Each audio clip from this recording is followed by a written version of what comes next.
আসসালামু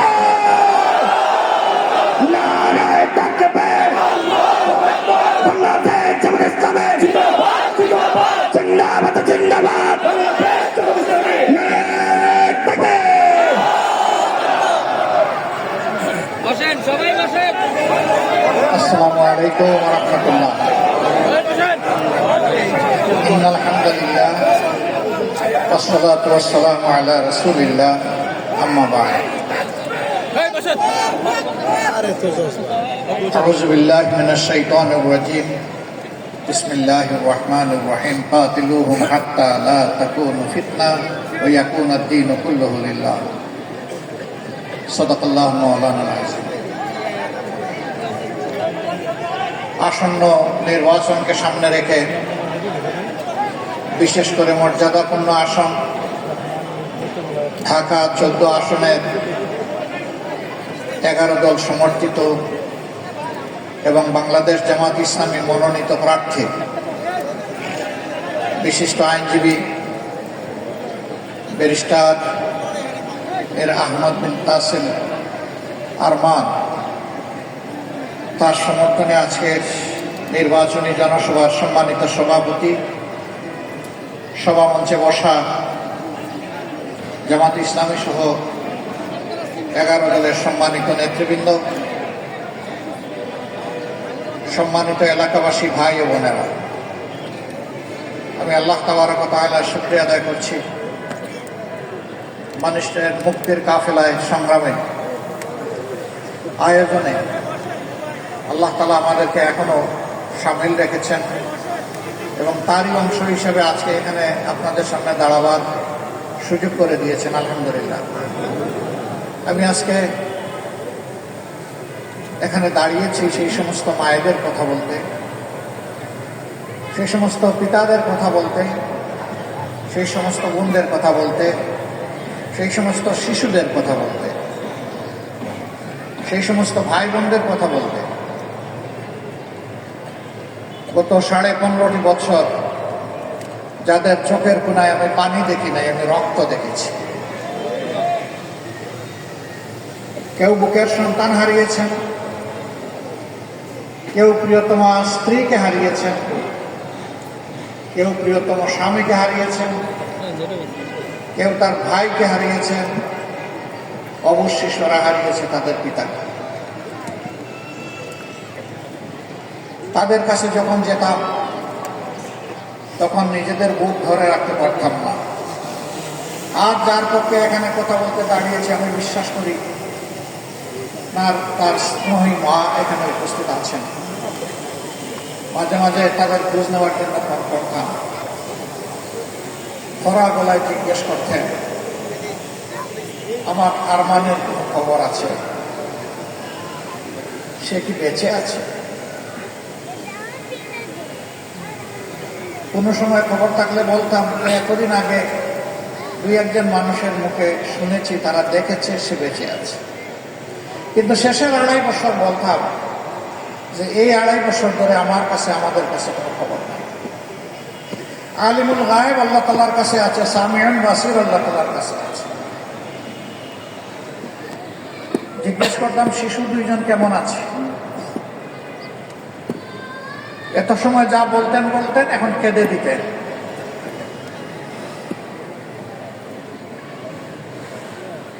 বলতেন ওদের নিয়েই আমার সমস্যা। যখন আমার ফোনে কোনো কল আসে, রিং যখন বেজে উঠে, আমার নাতনি উঠে দৌড়াই আসে, বলে দাদু থেকে আব্বার ফোন, যদি আব্বুর ফোন হয় আমাদেরকে একটু কথা বলতে দাও।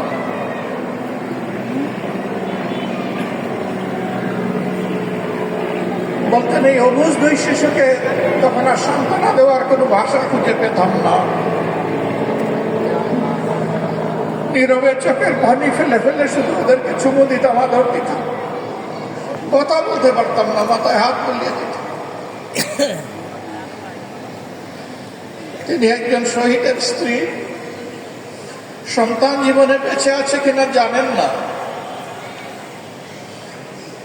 তার যুবতী স্ত্রী আর অবুঝ বাচ্চাদের কাছে মায়ের কোনো জবাব নেই।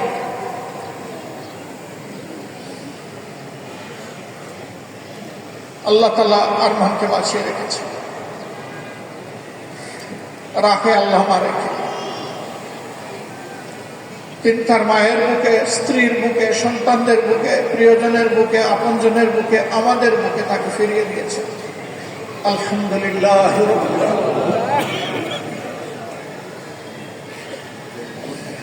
সম্মানিত ভাই বোনেরা, কি অপরাধ ছিল আরমানের, কি অপরাধ ছিল তার পিতার এবং পিতার বন্ধুদের, এই জবাব আমি দিব না, আমার আল্লাহ জবাব দিয়েছে।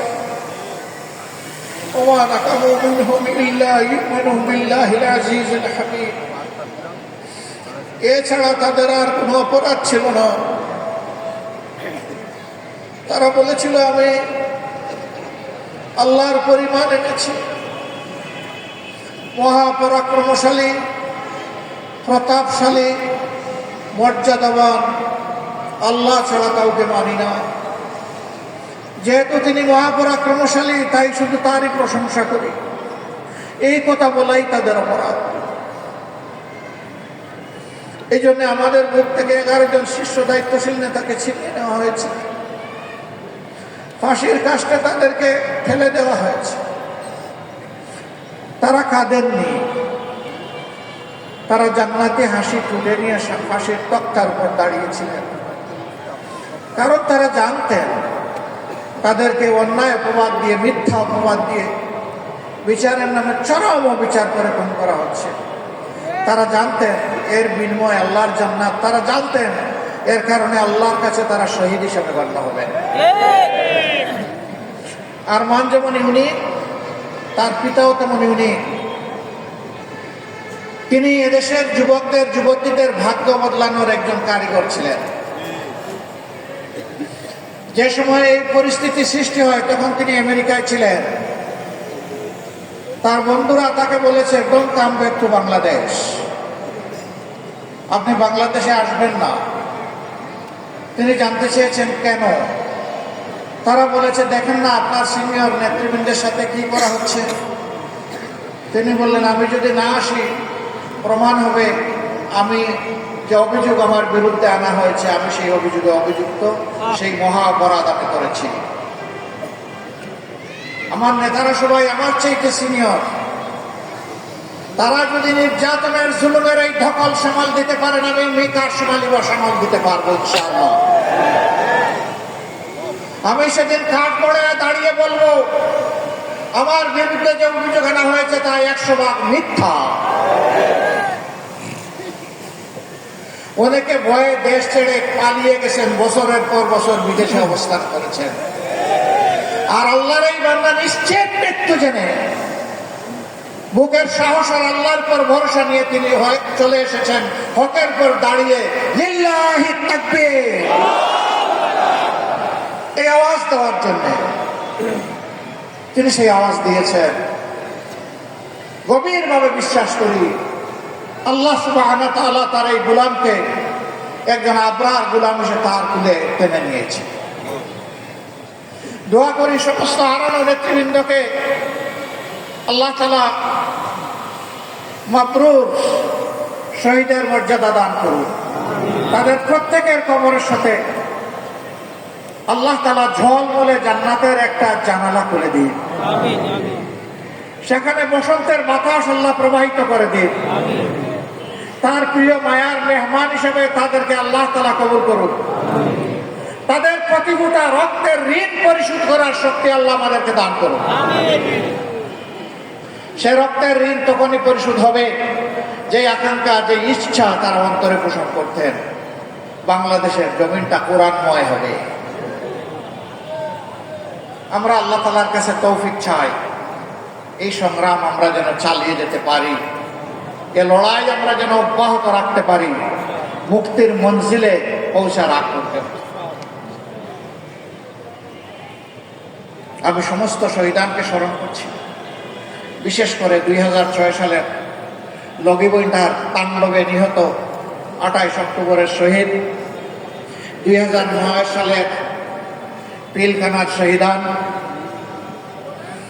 গোটা 15.5 বছর ধরে তিলে তিলে যাদেরকে খুন করা হয়েছে, শুধু আমাদের দলেরই এ সংখ্যা সহস্রাধিক। অন্যান্য দলের আলিম ওলামা, নিরীহ মানুষ, সাংবাদিক বন্ধুগণ, সুশীল সমাজের সদস্য যাদেরকে খুন করা হয়েছে তাদের সকলের জন্য মহান আল্লাহর দরবারে শাহাদাত কামনা করছি। তাদের পরিবারের প্রতি গভীর সমবেদনা জ্ঞাপন করছি। এই লড়াই সংগ্রামে যারা অংশীদার হয়ে আহত হয়ে পঙ্গুত্ব বরণ করেছেন, মহান আল্লাহর দরবারে তাদের জন্য সুস্থতা কামনা করছি। এই লড়াই সংগ্রামে যে সমস্ত মায়েরা কুলের শিশু বুকে নিয়ে রাস্তায় নেমে এসেছিলেন, উত্তরায় একটা মাকে জিজ্ঞেস করা হয়েছিল, সাংঘাতিক, কি করেছেন আপনি মা? তিনি বললেন, কি করলাম আমি? এই শিশুর বয়স কত? বললেন 10 মাস। এই 10 মাসের শিশুকে আপনি তুলে নিয়ে এখানে আসলেন কেন? মুহুর্মুহু গুলি আটকে আসেন। তিনি বললেন, তাতে কি হয়েছে? সাংবাদিক আবার বলছে, বন্ধুটি বলছে, মা, একটা গুলি এসে তো আপনাকে, আপনার সন্তানকে তুলে নিয়ে যেতে পারে। সেদিন আমি হব একজন গর্বিত সৈনিক শহীদ, আমার সন্তানও হবে একজন গর্বিত শহীদ। তারা বলেছিল, আপনি কি ঘরে বসে দোয়া করলে হয় না? কয়, না, হবে না। আল্লাহ শুধু আমাকে একটি সন্তান দান করেননি, আজ বাংলাদেশের রাস্তাঘাটে পথে প্রান্তরে মানবতার মুক্তির জন্য যে সমস্ত যুবক যুবতীরা, তরুণ তরুণীরা, শিশুরা নেমে পড়েছে, এই সবগুলো আমার সন্তান। আমি সেই সন্তানদের সাথে একাত্মতা ঘোষণা করতে, সহানুভূতি জানাতে আমি এখানে এসেছি। আমি রাস্তা ছাড়ব না। মা, তোমাকে সেলিউট।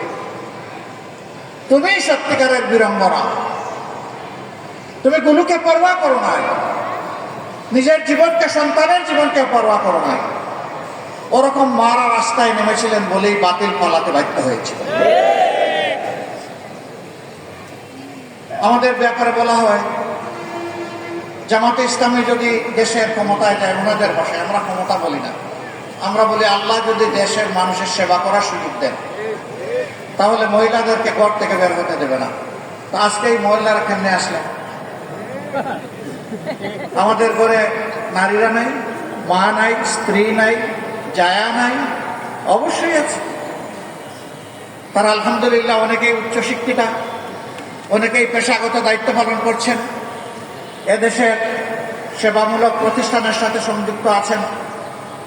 হ্যাঁ, আমাদের বিরুদ্ধে এগুলো মিথ্যা অপবাদ। কারণ আজকে যখন একজন অতি আধুনিক পোশাকে সজ্জিত একজন বোনকে জিজ্ঞেস করা হয়, আপনি কাকে চান আগামীর ক্ষমতায়, দেশের শাসক হিসাবে,